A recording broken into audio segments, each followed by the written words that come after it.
Hadi Awang mendakwa Pakatan Harapan koyak, topeng raja berpelembagaan. Siapa sebenarnya yang derhaka?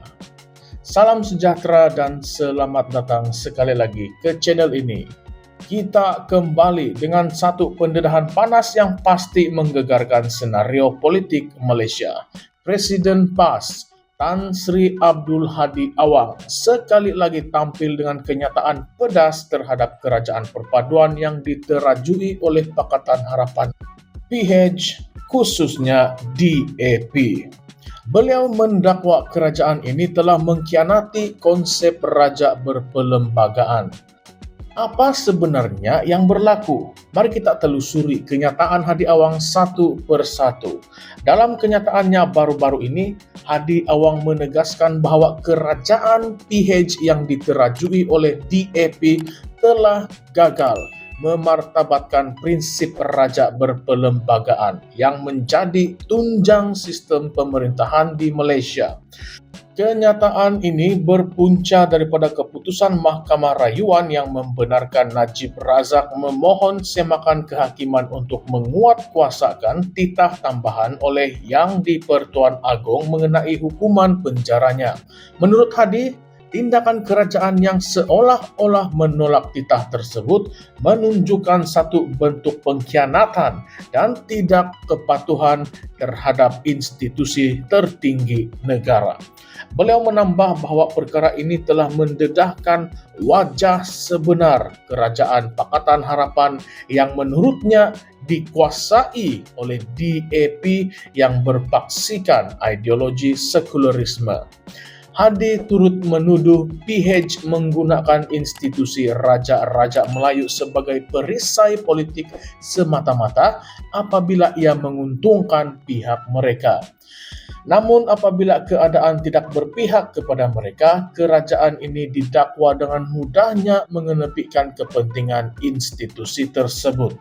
Lebih membimbangkan dakwaannya lagi, kerajaan PH bersikap selektif dalam mengendalikan kes-kes yang melibatkan kepimpinan politik tertentu. Ada kes yang diselesaikan separuh jalan dan ada yang disapu di bawah karpet, katanya. Beliau turut mengaitkan kesalahan yang didakwa lebih besar daripada skandal 1MDB yang menurutnya terus dilindungi demi menjaga kepentingan pihak tertentu. Di sebalik kecaman ini, Hadi juga menekankan keperluannya kembali kepada prinsip Islam dalam sistem kehakiman. Menurutnya, dalam Islam, hukuman bukan bertujuan untuk menindas tetapi untuk mendidik. Konsep keampunan dan pengurangan hukuman perlu dilihat dari perspektif yang lebih luas, bukan semata-mata dari sudut kepentingan politik. Kenyataan ini jelas mengundang kontroversi memandangkan ia bersangkut paut dengan keputusan kehakiman tertinggi negara dan titah Yang di-Pertuan Agong.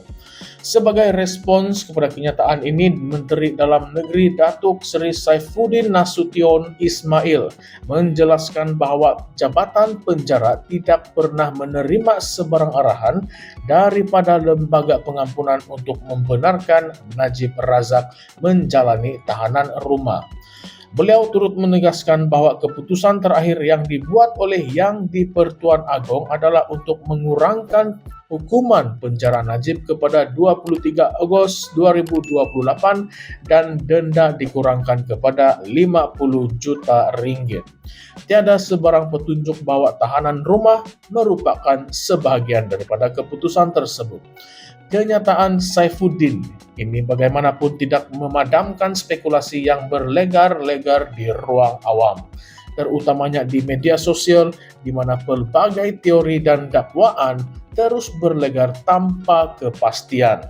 Pada masa yang sama, PKR turut menyeru Barisan Nasional untuk berdiri teguh menolak sentimen politik yang cuba dimainkan oleh pihak pembangkang yang didakwa bertujuan untuk merosakkan kestabilan kerajaan perpaduan. Isu ini membuka ruang kepada lebih banyak persoalan dan memerlukan penilaian yang teliti. Pertama, adakah dakwaan Abdul Hadi Awang ini benar-benar berasas atau sekadar satu lagi retorik politik untuk meraih sokongan pengundi Melayu.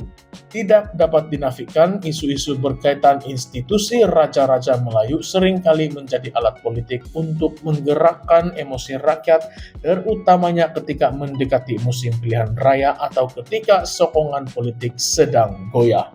Kedua, benarkah kerajaan PH coba menghakis kuasa institusi Raja-Raja Melayu seperti yang didakwa oleh Abdul Hadi? Atau ini sekadar taktik untuk mengalihkan perhatian daripada isu-isu lain yang lebih terdesak? Kita juga tidak boleh menafikan bahwa isu pengampunan Najib Razak ini terus menjadi medan pertempuran politik yang sengit antara kerajaan dan pembangkang. Ia bukan sahaja melibatkan isu undang-undang tetapi turut mempengaruhi persepsi rakyat terhadap keadilan dan ketelusan sistem kehakiman negara. Persoalan lain yang lebih besar ialah adakah benar wujud kes-kes besar lain yang sedang disorotkan di bawah karpet seperti yang didakwa? Jika benar, apakah kes itu dan siapa yang bertanggung jawab? Setiap tuduhan ini memerlukan jawaban yang jelas dan telus daripada pihak yang berwajib. Kita juga perlu bertanya sejauh mana kestabilan kerajaan perpaduan ini boleh bertahan jika isu-isu sebegini terus dimainkan tanpa penyelesaian yang konkret. Dan yang paling penting, siapakah sebenarnya yang menderhaka? Adakah PH yang dikatakan mengabaikan titah agong atau pihak yang coba memanipulasi isu ini untuk kepentingan politik sendiri? Dalam situasi ini, rakyat Malaysia perlu berhati-hati dalam menilai setiap kenyataan yang dikeluarkan oleh pemimpin politik, tidak kira dari pihak kerajaan maupun pembangkang. Di sebalik retorik politik dan dakwaan yang bersifat provokatif, ada kebenaran yang perlu dicari dan didedahkan. Institusi Raja-Raja Melayu dan sistem kehakiman negara perlu dipertahankan daripada diperalatkan oleh mana-mana pihak untuk kepentingan pribadi atau politik semata-mata. Isu ini bukan sekadar perbincangan biasa, ia melibatkan soal kedaulatan undang-undang, keadilan, dan kedudukan institusi Raja-Raja Melayu dalam sistem demokrasi berparlimen di Malaysia. Kami mahu dengar pendapat Anda. Siapa yang Anda rasa sebenarnya menderhaka? Apakah isu ini akan terus menjadi retorik politik tanpa penyelesaian konkret? Jangan lupa tinggalkan komen di bawah, di ruangan komen di bawah, tuliskan pendapat Anda, dan jangan juga lupa untuk like, share, dan subscribe Current Sphere MY untuk terus mengikuti perkembangan isu-isu politik tanah air yang penuh kontroversi. Sampai jumpa lagi, salam sejahtera dan salam hormat semua.